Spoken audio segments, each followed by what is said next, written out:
नमस्कार। दूरदर्शन केन्द्र गान्तोकमा यहाँहरूलाई हार्दिक स्वागत। आज हामी साहित्यिक कार्यक्रम सिर्जना र चिन्तनको नवीनतम अङ्क लिएर फेरि उपस्थित भएका छौँ। सिर्जना र चिन्तनमा हामी समसामयिक साहित्यिक गतिविधिहरू, साहित्यिक धाराहरू, प्रवृत्तिहरूका विषयमा चर्चा परिचर्चा गर्दै स्रष्टाका सिर्जनाहरू, रचनाहरू पनि श्रवण गर्दै आएका छौँ।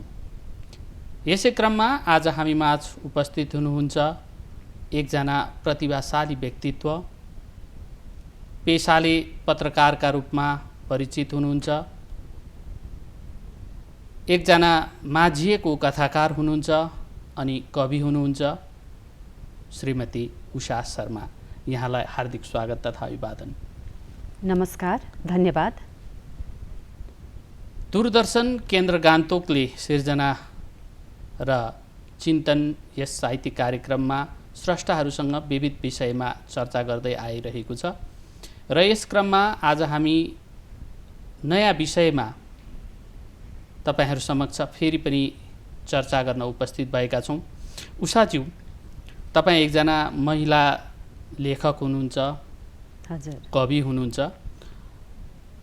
एकजना महिला साहित्यकारका रूपमा नेपाली साहित्यमा महिलाहरूको उपस्थितिलाई तपाईँ कसरी हेर्नुहुन्छ?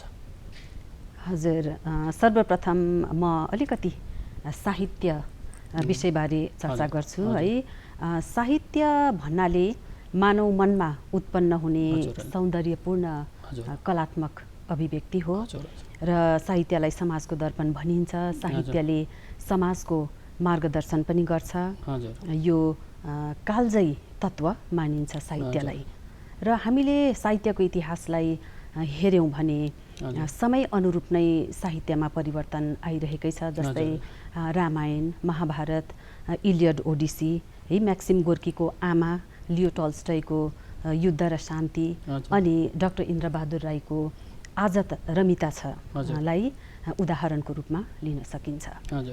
यहाँले महिला साहित्यकारहरूबारे कुरा गर्नुभयो र मलाई लाग्छ वर्तमान समयमा महिला साहित्यकारहरूको उपस्थिति सन्तोषजनक नै छ र हामी देख्छौँ हाम्रा जति पनि पछिल्लो पिँढीका साहित्यकारहरू सरह अहिले वर्तमान पिँढी पनि सजग भएर साहित्यका प्रत्येक विधामा कलम चलाइरहेकै छन्। जस्तै आख्यानमा भइहाल्यो, कथा, उपन्यास, कविता त यो झन् अत्यन्तै मौलाएको विधा हो र धेर जसो कवियत्रीहरू छन्। अनि समालोचना जस्तो विधामा पनि महिला साहित्यकारहरू अहिले धेरै अघि बढिरहेको हामी देख्छौँ। अनि नयाँ नयाँ प्रयोग गर्ने कविहरू पनि वर्तमान पिँढीमा हामीले देखिरहेका छौँ। जस्तै बिम्ब कविता, मुक्तक है, गजल, अहिले नयाँ रम्बास कवितामा पनि कवियत्रीहरू धेरै अघि आइरहेको हामी पाउँछौँ। साहित्यको अहिले पछिल्लो समयमा आएर महिला साहित्यकारहरूको उपस्थिति निकै सन्तोषजनक छ यहाँले भन्नुभयो है। हजुर, उहाँहरूको उपस्थिति सन्तोषजनक छ, तर चर्चा अलिक कम भयो जस्तो लाग्दैन तपाईँलाई? हजुर, यो कुरा साँचो हो। यसको लागि चाहिँ समालोचकहरू बढी सजग र सचेत भएर महिला साहित्यकारहरूका कृतिहरूलाई, जस्तै अहिले हामी यो कथा विधामा हेऱ्यौँ भने सन्ध्या आचार्यको पराकम्पन है, युगबोध, विनिता छेत्री जस्ता कविहरू है, धेरै नयाँ नयाँ राम्रा राम्रा कविहरू देखा परिरहेका छन्। तर यो चर्चामा त्यति आउन नसकेको कुरो साँचो जस्तो लाग्छ र महिला समालोचकहरू नै अघि बढेर यी कृतिहरूलाई चर्चामा ल्याइदिन सके राम्रो हुन्थ्यो कि जस्तो मलाई। महिला समालोचकको अलिक अभाव छ जस्तो तपाईँलाई लाग्छ? हजुर, अब हुनुहुन्छ है नेपाली साहित्यमा महिला समालोचकहरू, जस्तै डाक्टर कविता लामा हुनुभयो, डाक्टर पुष्प शर्मा, रेमिका थापा है, धेरैजना हुनुहुन्छ। अब मलाई लाग्छ यस्तै महिला समालोचकहरू मात्र होइन, पुरुष समालोचकहरू पनि हो, तर महिलाहरूका कृतिहरू, युवा कवि कथाकारका कृतिहरूबारे पनि चर्चामा आउनुपर्छ जस्तो मलाई लाग्छ।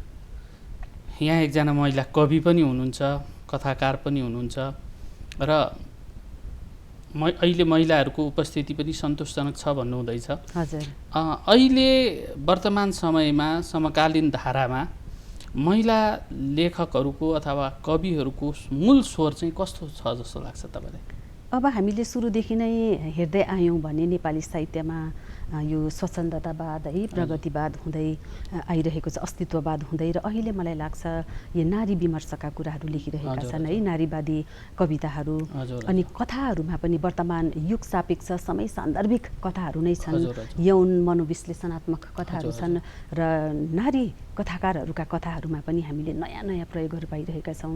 जस्तै हाम्रो बिन्द्या सुब्बाकै कथा उपन्यासहरूलाई नै हामी उदाहरणको रूपमा लिन सक्छौँ। उहाँका कथा सङ्ग्रहहरू हस्पिस है, शीतलहर, कथाक्रम, अनि त्यसपछि आएर उपन्यास यो निर्गमन, सीमान्तलाई हेर्दै आउँदाखेरि लाग्छ अहिले वर्तमान समयमा नारी जातिले भोग्न परेको पीडा व्यथा है जे छ, समय सान्दर्भिक र समय अनुकूल मुद्दाहरूलाई नै उठाएर लेखिएको जस्तो मलाई लाग्छ। नारीको हक, अधिकार, मान सम्मान र एउटा प्रतिष्ठाको लागि आवाज उठिरहेको छ जस्तो मलाई लाग्छ। हजुर, तपाईँ एकजना कवि पनि हुनुहुन्छ, कथाकार पनि हुनुहुन्छ, यो दोहोरो भूमिकामा तपाईँ हुनुहुन्छ, र कवि र कथाकारमा तपाईँ के कस्तो भिन्नता देख्नुहुन्छ?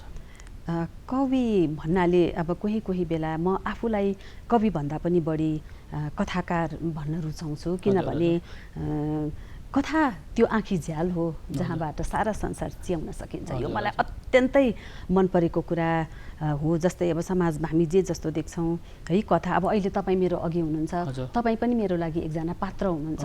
मेरो मनभित्र मुटुभित्र कथा म जसलाई देखे पनि म त्यो मेरो कथाको पात्र नै हो जस्तो लाग्छ। कथाहरूमा समाजबाट पात्रहरू टिप्छु, समाजबाटै पात्रहरू टिप्छु। म आफैलाई पनि पात्रै सम्झिन्छु, मेरा साथीभाइहरू जो जति छन्, जो देख्छु म सबैलाई नै पात्रकै रूपमा पाइरहेको हुन्छु। तर कता कता कवि मन पनि छ कि जस्तो लाग्छ, किनभने विद्यार्थी अवस्थामा पाठशालामा कविता लेखिनुपर्ने, महाविद्यालयमा कविताहरू लेख्नुपर्ने, कतिवटा प्रतियोगितामा भाग लिनुपर्ने हुँदा कोही बेला सकि नसकी, जानी नजानी पनि कविताहरू लेखिन्थ्यो।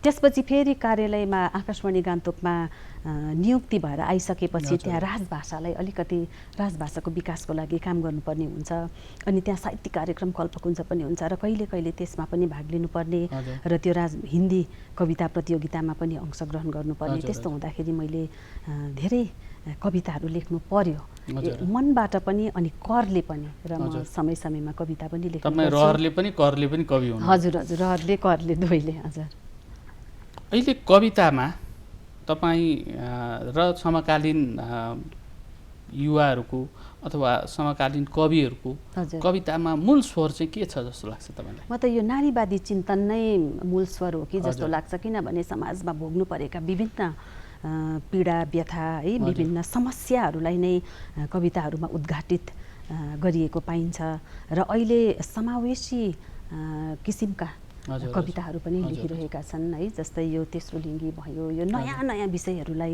नयाँ प्रयोगलाई लिएर नै कविताहरू लेखिँदैछ। तपाईँ कवि पनि हुनुहुन्छ, र तपाईँले अहिले भन्नुभयो हिन्दीमा पनि कविता लेख्नुहुन्छ है। हजुर, सर्वप्रथम तपाईँको एउटा नेपाली कविता सुनाउनु। हजुर, अहिले हामी यहाँ साहित्यबारे नै चर्चा गरिरहेका छौँ, र भाषा भनेको एउटा साहित्यको लागि चाहिने अत्यन्त महत्त्वपूर्ण अभिव्यक्तिको माध्यम नै भाषा हो, र मैले एउटा भाषा शीर्षकमा लेखिएको कविता वाचन गरेर सुनाउनेछु। यसको शीर्षक छ भाषा जननी। उदास निराश मनमा आज अलिकति खुसीको घाम उदाएको छ, कुण्ठित मनका बिस्कुनहरू सुकाउन। भानु जयन्ती र भाषा दिवस त हो म रमाउने दिन, गर्वको अनुभव गर्ने दिन, अस्तित्व बोधको अनुभूति समेट्ने दिन। त्यसपछि फेरि उही पुरानै म, विवश, हताश र निराश। प्रिय, तिमी त निष्ठुरी भइहाल्छौ, अनि हाम्रो पुरानो चिनापर्ची र माया प्रीति अपरिचित सम्बन्धमा परिणत गरिहाल्छौ। जन्मिएर चेत खोलिएपछि नै तिमीले मलाई अगालेका त हौ नि। मसित कति रमाउँथ्यौ तिमी, भन्थ्यौ प्रियतमा तिमी मेरो प्राण हौ, म तिम्रो अस्तित्व हराउन दिन्न, तिम्रा लागि ज्यान दिन पनि तयार रहन्छु। सधैँ सधैँ तन मन र वचनले तिमीलाई नै माया गरिरहन्छु। मेरा विचार, भाव, पीडा, व्यथा, सुख दुःख प्रकट गर्ने माध्यम, तिम्रै अक्षरका दौरा सुरुवाल र ढाका टोपी लगाएर तन्नेरी भएर साहित्याकाशमा विचरण गर्न पुग्छु म। तिम्रै शब्दका चौबन्दी, फरिया र नौगेडी सहितका सांस्कृतिक पहिरनको श्रृङ्गार लिएर नौमती बाजा बजाई मलाई लिन आउँछु भन्ने गर्थ्यौ। खोइ तिमीले सबै प्रतिज्ञा बिर्स्यौ त। लामो सङ्घर्ष गरेर तिमीले मेरो ढुकढुकी बचाएका हौ। त्यसबेला हामी कति खुसी भएका थियौँ।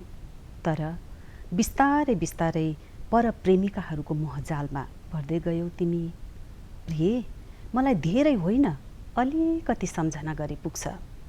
कहीँ कतै धोका पाएर फर्क्यौ भने यो तिम्री प्रथम प्रेमिकाले सदैव तिमीलाई स्वीकार्नेछु, किनकि म नारी हुँ, दिदी हुँ, बहिनी हुँ, भाषा हुँ, संस्कृति हुँ, सभ्यता हुँ र जननी हुँ। भाषामाथि अन्य भाषाको प्रभाव र अतिक्रमण विषयमा लेखिएको यो राम्रो कविता तपाईँले सुनाउनु भयो है। अघि तपाईँले चर्चाको क्रममा भन्नुहुँदैछु तपाईँ म सबैलाई पात्रको रूपमा हेर्ने गर्छु भन्नुहुन्थ्यो है। हजुर। तपाईँका कथाहरूमा हजुर यस्ता एकाध पात्रहरू जसलाई चाहिँ तपाईँ साँच्चै आफ्नो हृदयदेखि नै त्यसरी समाजबाट टिपेर ल्याउनुभएका पात्रहरू, तपाईँका हृदयमा बसेका पात्रहरू को हुन् जस्तो लाग्छ? मलाई लाग्छ जो पीडित नारी है, म आफै पनि नारी भएर होला, नारी जातिको दोहोरो भूमिका हुन्छ। एउटा त आजकल हाम्रो व्यावसायिक र व्यावहारिक है सामाजिक कतिवटा भूमिका हुन्छ एउटी नारीको, र ती नारीले भ्याइ नभ्याइ गर्नुपर्ने काम है, त्यो सँगसँगै यता साहित्यमा रुचि भएकोले त्यसमा पनि सहभागी हुनुपर्ने, तर कतिपय विषयहरूले गर्दा मौका है अवसरहरू नपाउने र त्यस्ता नारीहरूलाई नै म आफ्नो कथाको माध्यम बनाउने गर्छु। सङ्गीत विधामा, साहित्य विधामा, कलाको क्षेत्रमा प्रतिभाशाली नारीहरूले आफ्नो प्रतिभा दर्शाउनको लागि पाएका हुँदैनन्। कोही बेला घर परिवारबाट त्यस किसिमको सहयोग पाएका हुँदैनन् र एक त त्यस्ता नारी पात्रहरू, अर्को म समावेशी दृष्टिकोणलाई पनि म अपनाएर लेख्ने गर्छु र तेस्रो लिङ्गी पात्र मलाई लाग्छ चर्चामा आउनुपर्छ यो विषय पनि है, खुल्ला रूपमा यस्ता पात्रहरूलाई पनि अघि ल्याएर हामीले लेख्नुपर्छ जस्तो लाग्छ। अनि हामीले जे भोगेका छौँ, जे देखेका छौँ, त्यसलाई हामीले स्पष्ट रूपमा अगाडि ल्याएर लेख्न सक्यौँ है, रचना सृजना गर्न सक्यौँ भने मात्र समाजको समस्या के छ, पारिवारिक समस्या के छ, त्यो सबै छर्लङ्ग हुन्थ्यो कि जस्तो मलाई लाग्छ। र यस्तै पात्रहरूलाई नै म मेरा कथामा समेटेकी हुन्छु, जसको चाहिँ चर्चा हुनुपर्छ जस्तो मलाई लाग्छ र लुकेर बस्ने, छेलिएर बस्ने त्यस्तो खालको हुनु हुँदैन पात्र जस्तो लाग्छ, र समस्या देखाएर लेखिनुपर्छ भन्ने मैले बोध गरेकी छु। साह्रै राम्रो तपाईँले पात्रहरूको चयनको, समाजबाट जस्तो प्रकारले पात्रहरू टिप्नुहुन्छ ती विषयलाई तपाईँले प्रकाश पार्नुभयो। अब मूल रूपमा एउटा तपाईँ महिला कथाकार, कवि हुनुहुन्छ, साहित्यकारका रूपमा हुन्छ, पेसाले पत्रकार पनि हुनुहुन्छ है। हजुर।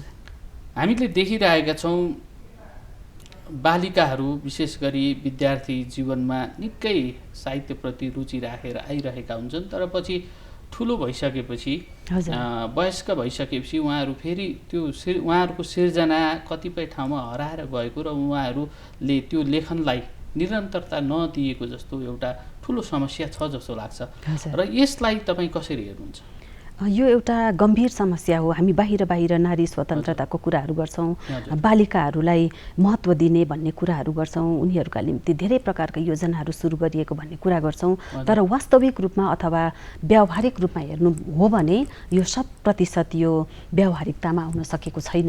किनभने स्कुले जीवनमा जति पनि बालिकाहरू, त्यसपछि किशोरीहरू है महाविद्यालय विश्वविद्यालयमा पुगेपछि जुन उनीहरूको प्रतिभा हुन्छ त्यो गृहस्थी जीवनमा प्रवेश गरेपछि त्यो हराउँदै गएको हुन्छ। एक त बालिकाहरूलाई, किशोरीहरूलाई अलिकति घरबाट, मातापिताकोबाट पनि पूर्ण रूपले स्वतन्त्रता हुँदैन। जस्तै गोष्ठी, विभिन्न प्रकारका कार्यक्रमहरूमा बाहिर जानु पर्यो भने जुन हुनुपर्ने स्वतन्त्रता अझै पनि हाम्रो समाजले दिएको छैन है।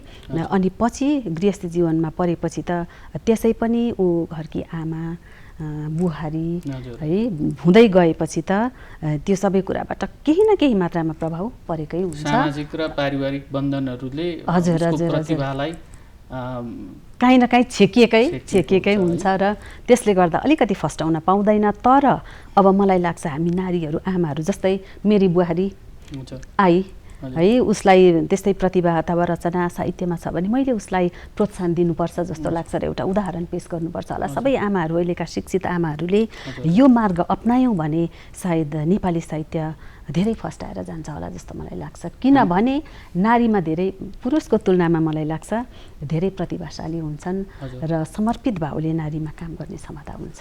तर त्यो प्रतिभालाई प्रोत्साहनको आवश्यकता छ, मलजलको आवश्यकता छ। यहाँले हिन्दी भाषामा पनि कविताहरू लेख्नुहुन्छ है, र आज हामीलाई तपाईँले हिन्दी भाषामा पनि एउटा कविता हाम्रा दर्शकहरूलाई सुनाउनु भयो भने एकदम उत्तम हुने थियो।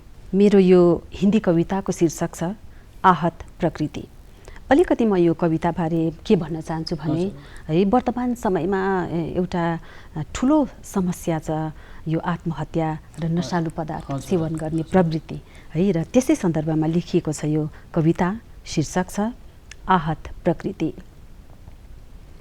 अब सिर्फ सुमेरु नहीं हथेलियों पर संसार समेटने के फिराक में है आदमी। काया पर कीमती परिधान और झूलते चमकीले गहने उसकी मोटी लालसाओं के प्रतीक है। उसके भटकने से आहत प्रकृति भी अब जल्दी मुरझाने लगी है। बीजों का धरती पर पनपना भी कुछ कम हुआ है। जहरीले धुओं के बादलों में मृत्यु का हंसना और जीवन की कश्मश, जैसे मृत्यु खुद हार कर जीवन को जीता देना चाहती हो। जैसे उम्मीदें अभी भी अंधेरों में उजाला नहीं बल्कि उजाले में अंधेरा तलाशती हो।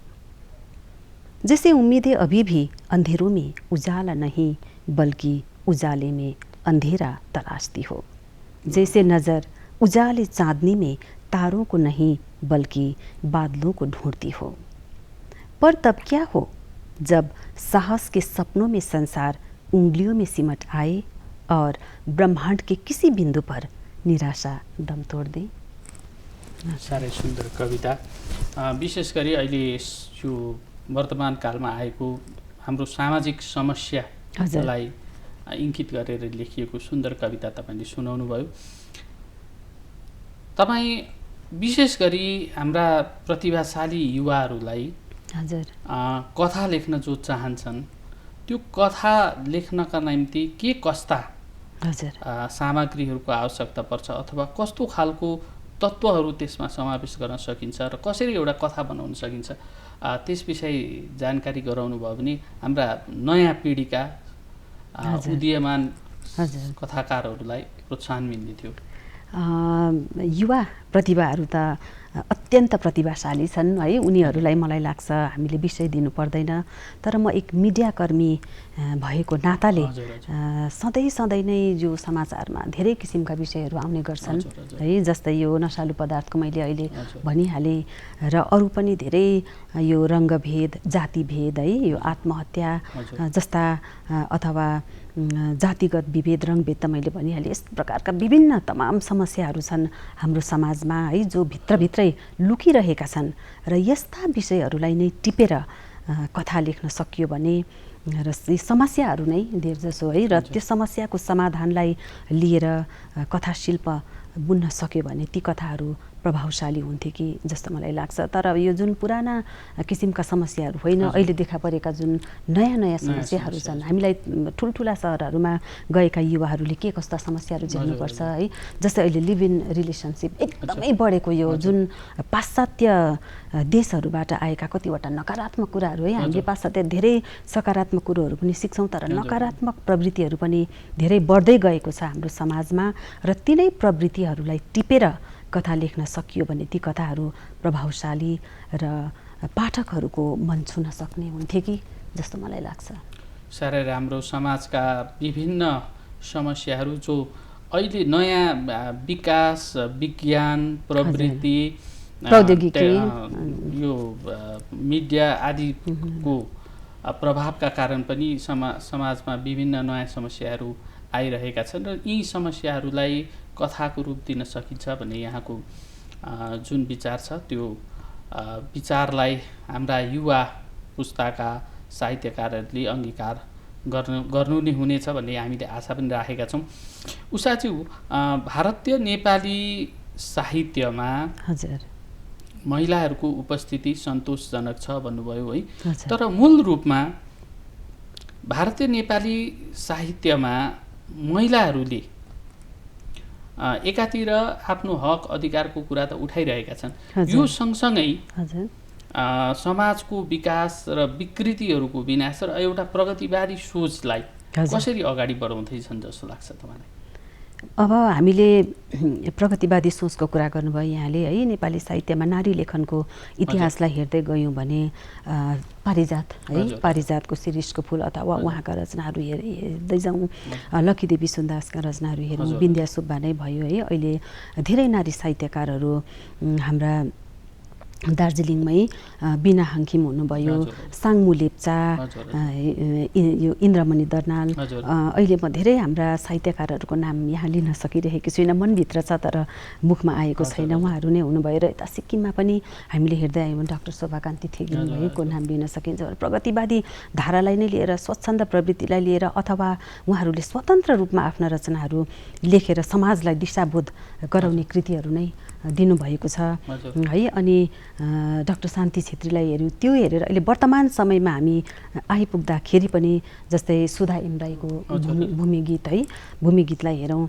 अनि अहिले दार्जिलिङका युवा कविहरू जो पनि हुनुहुन्छ है, योगिता राई, विनिता छेत्री र उहाँहरूका सन्ध्या आचार्यहरू नै हुनुभयो। उहाँले प्रगतिवादी सोचलाई नै लिएर गरिराख्नु भएको छ जस्तो मलाई लाग्छ। हजुर, यहाँ नारी साहित्यकारहरू, महिला साहित्यकारहरूको भारतीय नेपाली साहित्यमा एउटा राम्रो उपस्थिति र राम्रो भविष्य छ भन्ने यहाँले हामीलाई सङ्केत दिनुभयो र एउटा नारी साहित्यकारले के कस्ता विषयहरूलाई पनि टिपेर अगाडि बढिरहेका छन् भन्ने विषयमा यहाँले हामीलाई जानकारी दिनुभयो।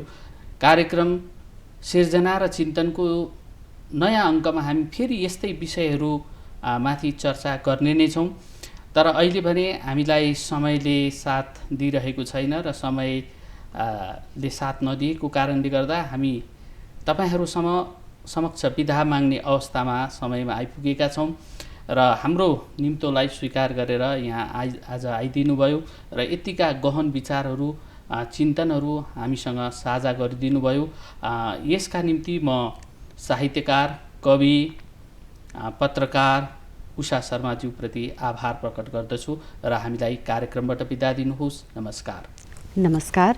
तर यहाँबाट बिदा लिन अघि म अलिकति सानो कुरा के जोड्न चाहन्छु भने अहिले जति पनि यो सङ्घ संस्थाहरूद्वारा विभिन्न सङ्गोष्ठी अथवा ठुल्ठुला कार्यक्रमहरू, विश्व स्तरीय कार्यक्रमहरू आयोजना भइरहेछन् अनि यो अनलाइन गोष्ठी अथवा अनलाइन कार्यक्रमहरूले पनि नेपाली साहित्यको विकासमा धेरै योगदान दिइरहेको छ भन्न मलाई मन लाग्यो र यति भन्दै म पनि यहाँलाई धेरै धेरै धन्यवाद दिँदै बिदा लिइरहेछु। हवस्, धन्यवाद, नमस्कार। नमस्कार।